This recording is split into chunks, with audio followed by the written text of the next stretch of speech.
We're going to use ser with descriptions, okay?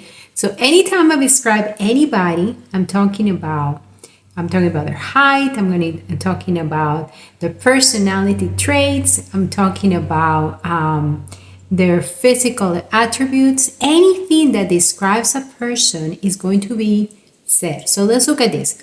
Juan es alto. Juan es inteligente.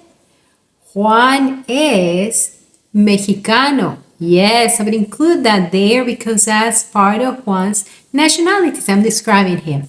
Now, on the other hand, let's look at this comparison. We have Juan está cansado. Juan está feliz. Juan está ocupado.